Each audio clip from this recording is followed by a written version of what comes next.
Where do you run when the world falls apart? Have you ever been there?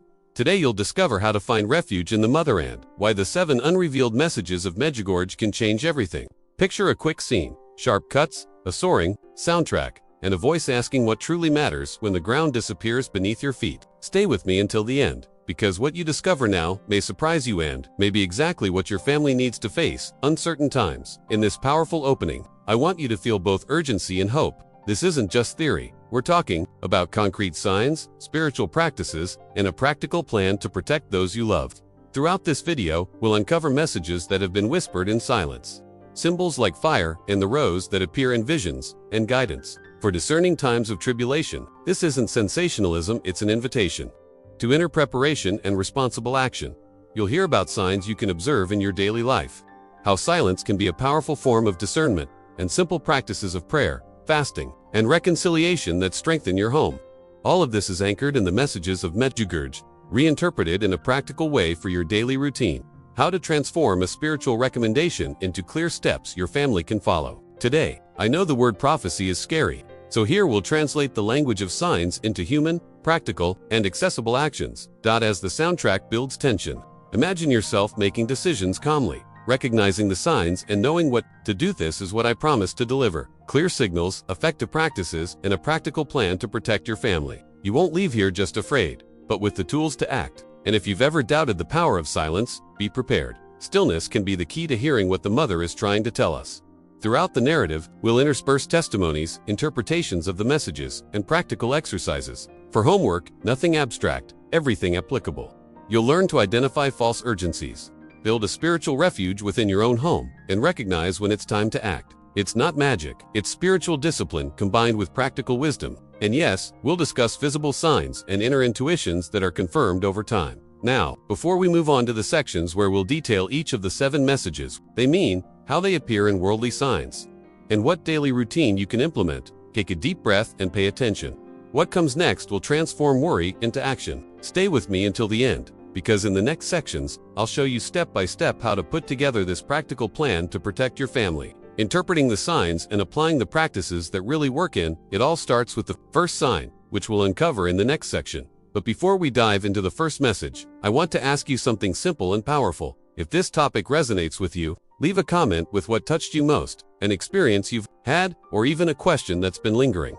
Listening to you is part of the process, and these stories help make everything more real and urgent. Your participation isn't just words, it's action. When you comment, the conversation grows, and other people who need to hear this message are more likely to find this video. If you feel this content touched you, like the video, the gesture. It's small, but it signals that this kind of message is worth producing and sharing. And if you want to follow these guidelines, routines, and signs we'll reveal step by step, subscribe to the channel. This shows that you want to walk along, that you want to receive more content that protects, guides, and transforms. This isn't empty advertising, it's the truth. The channel's reach depends on the engagement of those who believe in it, and every comment, every like, every new subscription allows more families to find refuge when the world becomes uncertain. Now come back with me. The first sign is already in front of us, and if you've stayed this far, it's because you're ready to understand and act. Let's continue. Now I want to delve even deeper into this subject. Medjugorje is, first and foremost, a small village that gained a huge echo in its silence. It is the place where, since 1981, dozens of people have reported apparitions of the Virgin Mary, and where simple and direct messages began to cross borders. Pastors, theologians, and thousands of pilgrims affirm that there is a spiritual movement there that cannot be ignored, not for those seeking practical answers, nor for those who live faith as a journey and transformation. What makes it relevant for you and your family is not so much the mystery itself, but the impact these messages have when translated into everyday life. In community, many families report concrete changes, decisions made with greater wisdom, reconciliations initiated in the silence of prayer, fasting practices that brought mental and emotional clarity, and a protective mindset that goes beyond fear and emotional discipline that shapes habits over time. This is the difference between reading a revelation and experiencing a transformation that spans generations. There are symbolic elements in the Medjugorje messages that always recur: the purifying fire, the rose as a sign of consolation, the call to prayer and penance, and the value lies in interpreting these symbols as instruments, not as divination. Many pilgrims describe how the symbolism, when experienced routinely, functions as a practical reminder, a prayer at dawn that reorganizes priorities, a moment of silence before important decisions that shifts mindset and focus, a family pact of mutual listening that dissolve small wounds before they become crises. Understanding Medjugorje also requires epistemological humility, accepting that there are aspects that defy immediate reason and, at the same time, recognizing patterns that recur in thousands of accounts. Pastors, theologians, and thousands of pilgrims affirm the consistency of these messages over decades. And it is this consistency that allows us to extract useful practices without falling into sensationalism. Discussing signs isn't inciting anxiety. It's training discernment. Learning to differentiate a legitimate intuition from an emotional alarm requires practice, reading, prayer, and often advice from trusted people. A discerning mindset is built through small, repeated decisions, choosing to listen before reacting, seeking clarity when alarming news emerges, prioritizing face-to-face meetings over impulsive reactions on social media. When these choices become routine, the family develops a more efficient response capacity, and this has a real impact on daily life. Less panic, more rational decisions, and a caring presence that protects the most vulnerable members of the household. Furthermore, there is a collective effect that we cannot underestimate. When a family changes, the neighborhood and community feel the impact of this change. Small acts of spiritual discipline transform into practical support, neighbors who organize, groups that share resources, prayer networks that become bridges of real help. Individual transformation reverberates and creates a more resilient social fabric. In times of crisis, these networks are often the difference between survival and emotional collapse. This is the kind of impact we want to achieve, not isolated protection, but collective resilience, built from consistent individual choices. What I propose here is not a set of mystical rules, but rather a set of applicable decisions. Routines of silence that foster mental clarity, fasting practices that help with impulse control, formal reconciliations that heal open wounds, and simple rituals that unite parents and children in a shared purpose. Transformation requires discipline, and discipline requires simplicity. That's why I encourage you to see spirituality as something that applies to breakfast and everyday conversations, not just to exceptional moments. Practicing these practices also means accepting that there will be resistance from family, friends, and even our own minds. Changing mindsets and habits is uncomfortable. Decisions that protect the peace of the home often involve sacrifice. But sacrifice is not a loss when the gain is emotional stability and the ability to act with clarity. This is the true measure of what it means to prepare a spiritual refuge. It's not about accumulating possessions, but about building relationships that sustain us when the storm hits.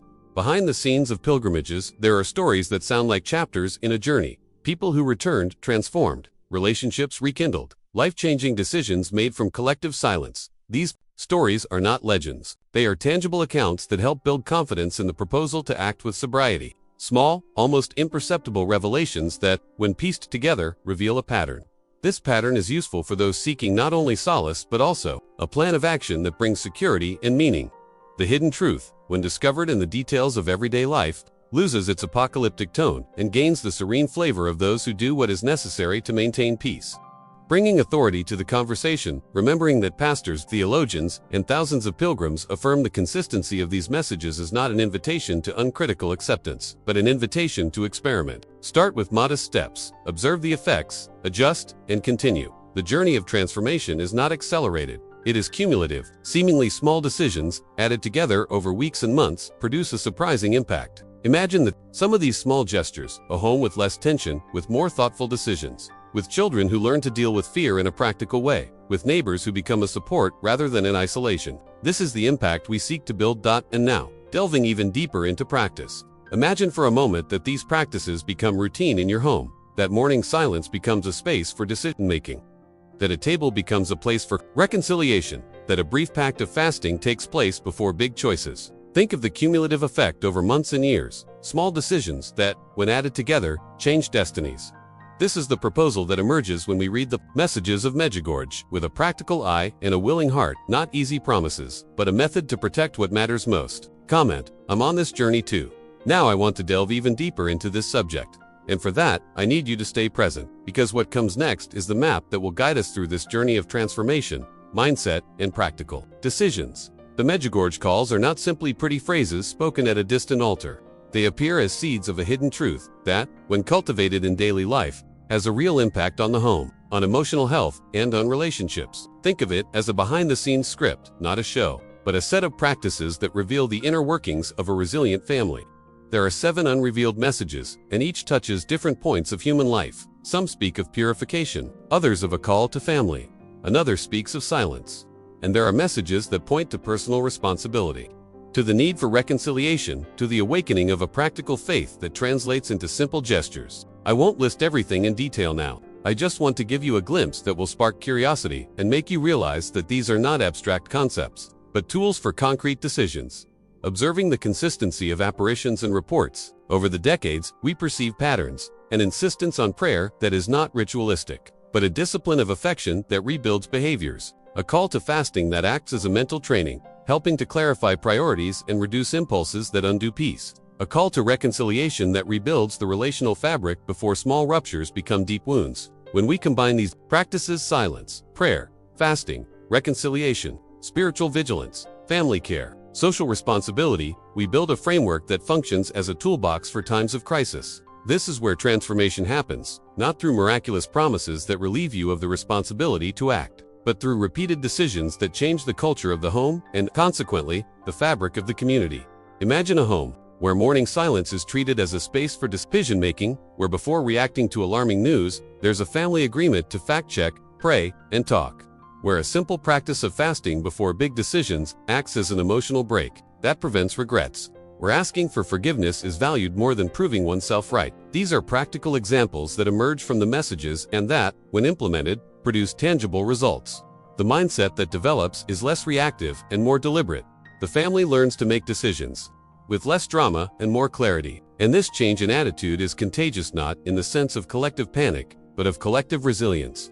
Neighbors notice, schools notice, and workplaces notice. Where once there was emotional isolation, a network emerges that helps weather storms. The stories of pilgrims returning from Medjugorje bring revelations that seem small in description but gigantic in effect. The man who returned to mend a relationship with his son, the neighbor who organized a support network for a struggling family, the woman who adopted practices of silence and noticed a lightness in her daily decision-making. These stories are not mere sentimental testimonies, they are indicators that spiritual practice applied with intention creates measurable changes. The journey is not linear. There will be resistance from comfortable habits, from routine, from other people's expectations, and it is precisely this resistance that tests the depth of the transformation. But if you accept the challenge, you will see that small, repeated decisions transform old patterns. When looking at the 7 messages as a whole, what stands out is their complementarity. One message does not replace the other. They are interconnected. Purification paves the way for reconciliation. Silence fosters discernment of correct decisions.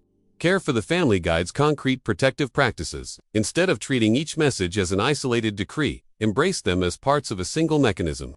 And when we think about impact, let's not limit ourselves to the individual effect, think about the reach. Families that change their decision-making influence schools, churches, neighborhoods, and so on. This is the collective dimension of transformation that many reports indicate is possible when there is a concrete commitment to the proposed steps. There's also a practical dimension I want to highlight. Integrating these practices into your routine. It doesn't require a major calendar change. It's about small interventions, an extra minute of silence upon waking, a weekly conversation to check the emotional climate in the house, a light fast before important decisions, a gesture of reconciliation formalized in a brief conversation. These seemingly modest measures have a cumulative impact over time. Imagine a year with these small changes. What could be different in your home? How would your decisions be? What pain points could have been avoided? The answers to these questions reveal the value of adopting a practical method inspired by the messages. Beyond individual practice, there are discernment tools that help distinguish reliable intuitions from emotional alarms. The strategy is simple. Check, ponder, seek advice, observe the fruits. Intuitions that lead to peace and constructive actions tend to produce benevolent fruits. Intuitions that generate anxiety and division may be signs of an internal alarm that needs adjusting. This practice of evaluation is as crucial as prayer and fasting. It saves hasty decisions and protects relationships. Last but not least, recognize that this path is a long-term journey. Revelations and transformations rarely come into life as an instant flash. They happen through repetition, discipline, and patience. Hidden truths are revealed gradually, through the accumulation of small gestures and consistent choices. And it is this consistency that creates a lasting impact. Now, inviting you to look more closely at what came before and what will come next. Keep that curiosity alive, because the 7 unrevealed messages I mentioned are an invitation to rewrite your routine, your mindset, and the way we make decisions as a family. Comment, this makes sense to me. Now I want to delve even deeper into this subject. Think of the image of the mother not as a distant figure, but as this refuge that is simultaneously warmth and silence, a welcoming embrace. a calming voice, a presence that gives courage to make fundamental decisions. The language of the messages points to this sensory experience. There is warmth, there is light, there is a silence that is not empty, but full of direction. When we speak of refuge, we speak of a space where breathing slows, where the mind finds clarity, and where the heart regains strength to act wisely. This is the emotional and spiritual promise that underpins the purpose of the messages, to offer an inner place of stability that reverberates in practical actions. Imagine a house in the midst of a storm, strong winds, haunting news, the feeling that everything could collapse. Now imagine inside this house, a room with a half-open window. A beam of warm light streams in, a blanket spread out, and a mother placing her hand on her child's forehead, not to erase fear, but to offer presence and guidance. This simple gesture contains the essence of refuge. It's not about neutralizing the problem with magic. It's about providing the courage to face it calmly. Transformation begins therein, the sensory contact that reorders the mindset and rebuilds decision-making capacity. The promise of peace doesn't eliminate the journey. It reconfigures how it's experienced. The hidden truth of the messages, when applied, shifts priorities, small sacrifices that create space for silence, minutes of prayer that rebuild discernment, gestures of reconciliation that lessen the emotional burden and free up energy for useful actions. This process impacts not only the individual but also the family group, a daily culture that promotes presence, prevents impulsive reactions, and strengthens bonds. Ultimately, it's an invitation to develop a caring mindset that translates into concrete habits, clearer decisions, and a less anxious daily life. Behind the scenes of this practice lie simple revelations: silence as a tool for clarity, fasting as a training of the will, reconciliation as a restoration of trust. These are practical measures, not empty rituals. And when they take root, they produce a cumulative effect. The home becomes a refuge because people learn to act less from fear and more from conviction. The journey of change is marked by discrete steps, and it is precisely in this moderation that transformation proves most steadfast. With this emotional meaning firmly in place, we can begin to interpret each message as an invitation to shape our routine, an invitation that connects emotional intimacy and practical discernment. Comment: this makes sense to me. Now I want to delve even deeper into this topic, and it's crucial that you learn to recognize the signs that precede times of tribulation, because the ability to identify subtle clues changes mindsets and guides decisions that can prevent greater damage.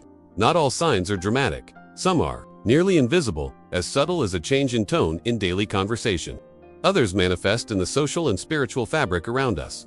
You may notice an increase in conflict. Small arguments that were once resolved now escalate easily. A pervasive sense of collective confusion, as if information is mixed up and no one knows what to trust anymore.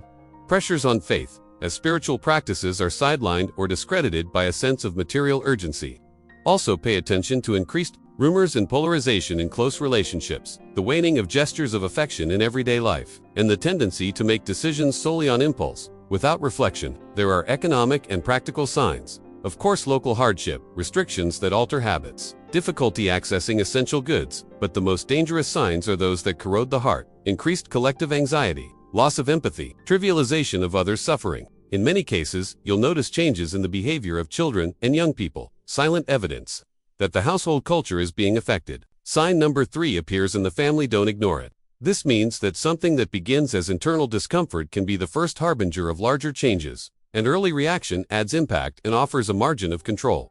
There are also spiritual signs that demand attention: dryness in prayer, loss of desire for community gatherings, a feeling that silence no longer produces peace but rather restlessness. When silence ceases to be a refuge and becomes emptiness, it's time to act. Behind the scenes of this reality, small revelations accumulate. Recur in dreams, intuitions that recur in different people, coincidences that seem to converge on a single theme, and these clues deserve to be calmly considered, tested, and shared with trusted people to confirm or adjust discernment. Discerning is an act of responsibility. It's not about cultivating fear, but about managing emotional and practical resources wisely, transforming reaction into preparation. The journey of interpretation requires humility and method, checking sources, asking those with experience, observing the fruits of decisions. Hidden truth often reveals itself in patterns, and the impact of these patterns only becomes apparent when you look at the whole picture, not just isolated episodes. Making decisions based on these signs means implementing small protective measures, bonds, creating routines of silence and prayer, establishing emotional check-ins among family members, organizing basic resources, actions that form a practical plan and have a cumulative effect. This kind of attitude changes the culture of the home and, by extension, the way the community faces crises. Now I want to delve even deeper into this topic. And, before we move on to the practical recommendations that actually work, write in the comments, "I'm on this journey too." Now I want to delve even deeper into this topic. And here come the concrete practices that transform intention into habit, those small disciplines that change mindsets, decisions, and, over time, the impact on your home. Refuge isn't just an image, it's an applied routine. Start with something simple today, a family prayer routine that lasts just 3 minutes in the morning. Gather everyone around the table, hold hands for a moment, give thanks for the simple things, and ask for clarity for the day.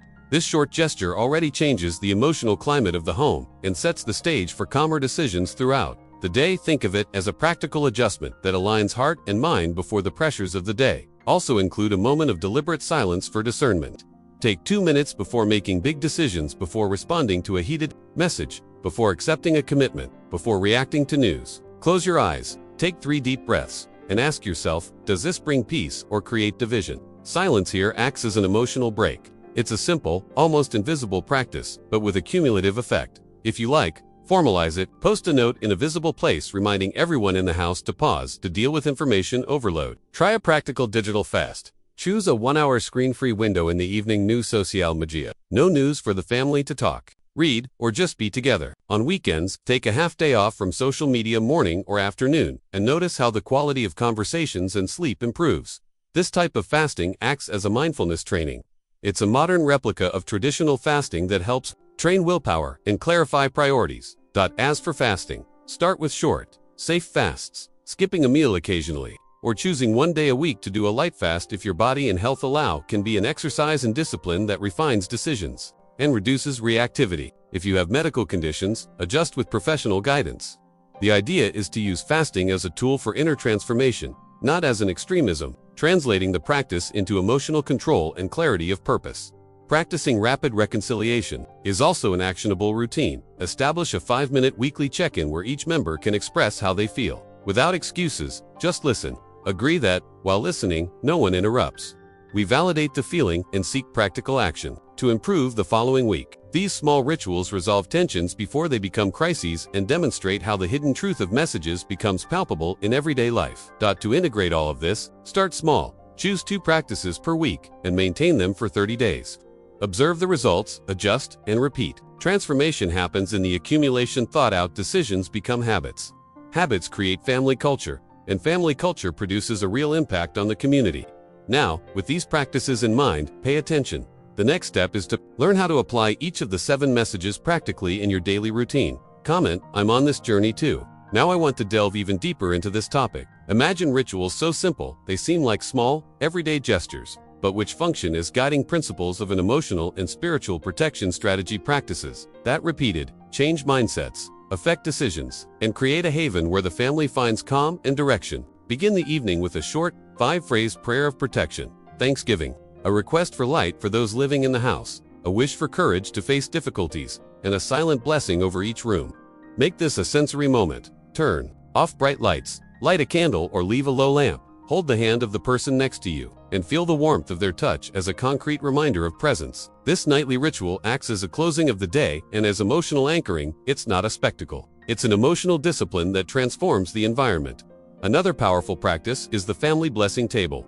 Transform an ordinary meal into a brief ritual of gratitude and intention. Before eating, each person says a word of gratitude or a request they hold in their heart. The person who says the final prayer makes a gesture of blessing over the table. The impact of this is not just symbolic, it's practical. The language of gratitude shifts priorities, reduces tension, and strengthens bonds, creating a culture where important decisions are made from trust, not fear. When each person's voice has a place, the family learns to listen and build a hidden truth that translates into visible habits. Combine these routines with prayer agreements between spouses. To people who commit to praying for 5 minutes for each other daily, create an intimate support network. This small pact builds resilience because it brings mutual accountability. When one is tired, the other supports.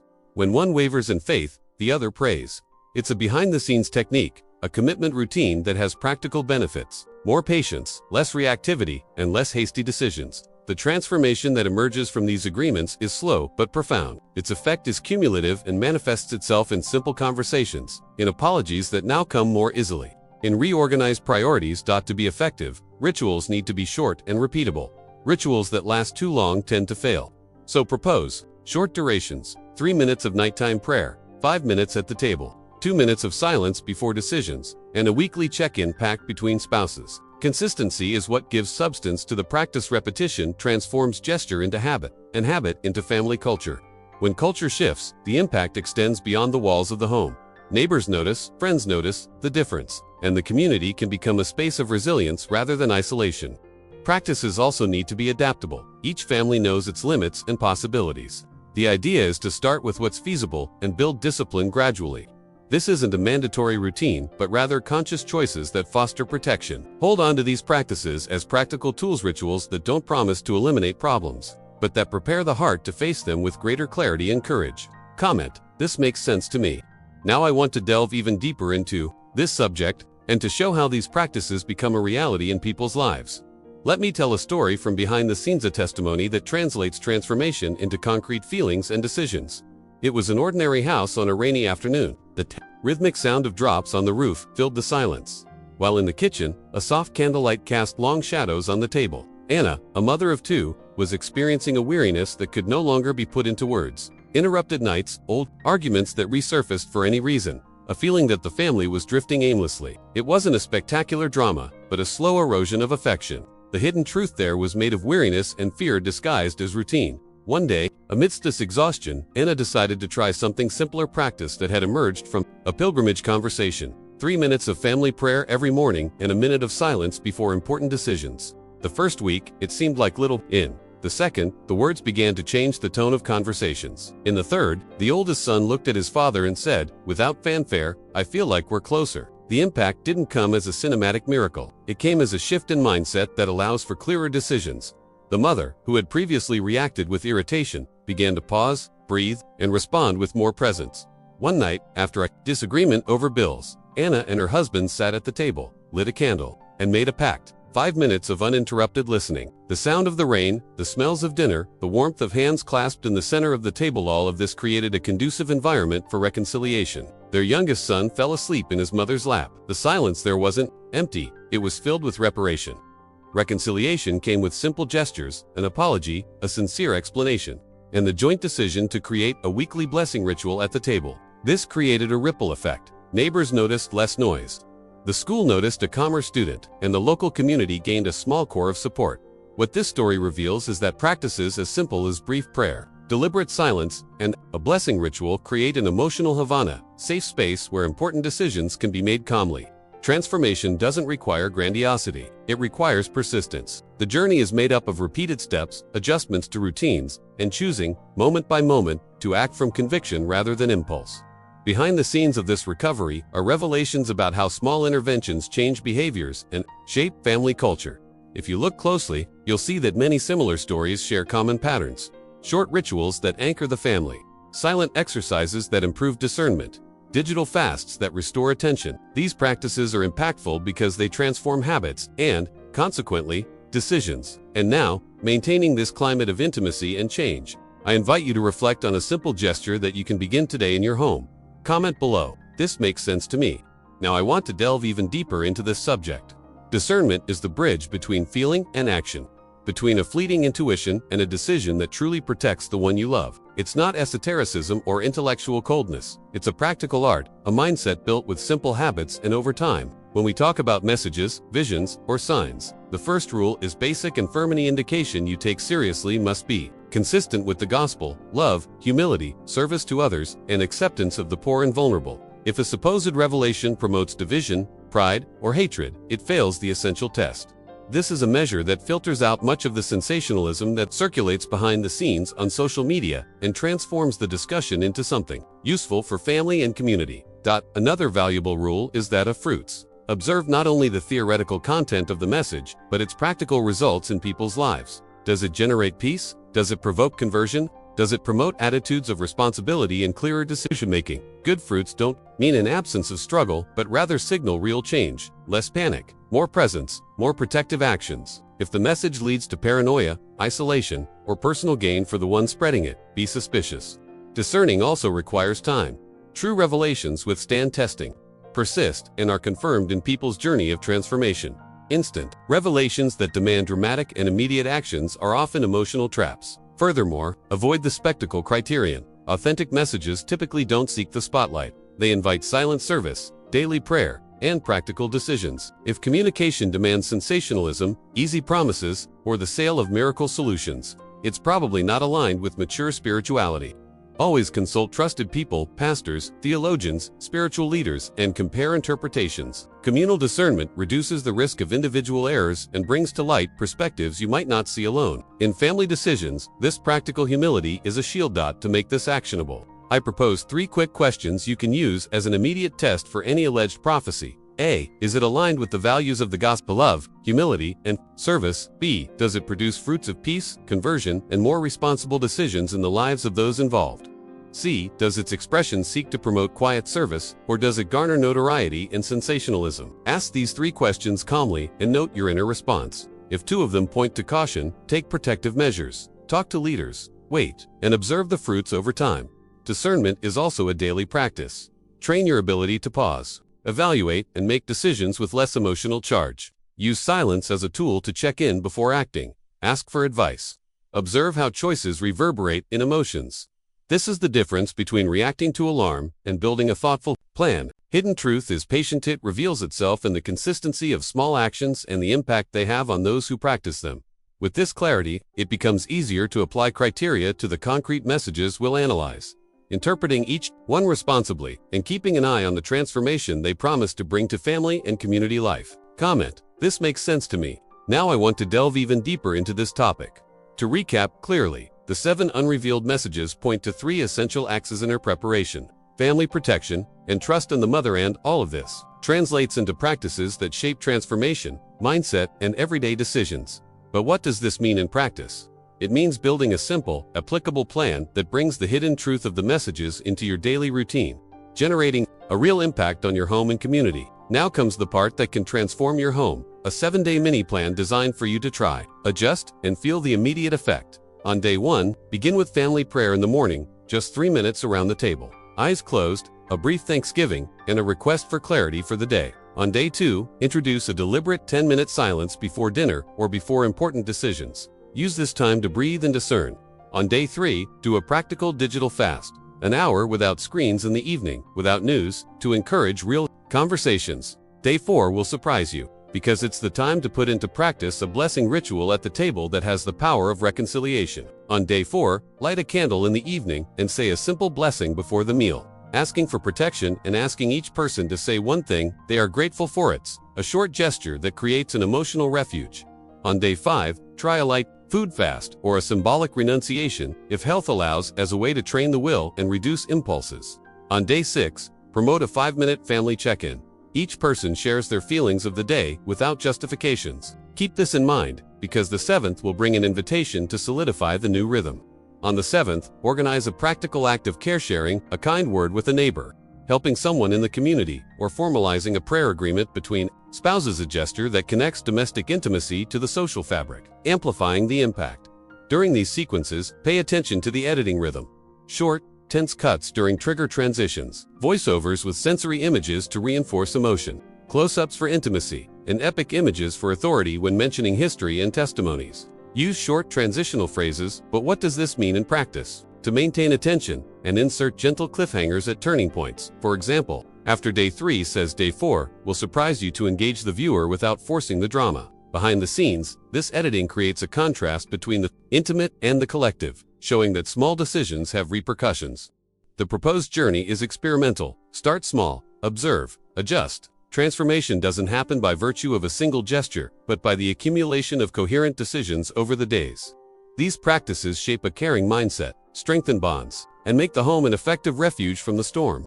If you agree to try this method for a week, you'll have concrete material to evaluate the results and adjust future steps. Comment below, I'm on this journey too. If you've made it this far, thank you for joining me in this conversation. If this message touched you in any way, subscribe to the channel. Here we continue to bring you practical, in-depth content to protect your family and foster true transformation. Leave a comment saying I'm with you until the end to let me know you were there. I read every message, and they truly help keep this work alive. If this video brought you peace or clarity, please leave a like. It's a simple sign of support that encourages more content like this. There's a video here that complements this topic. Click it and continue with me there. and the conversation continues with even more practical steps.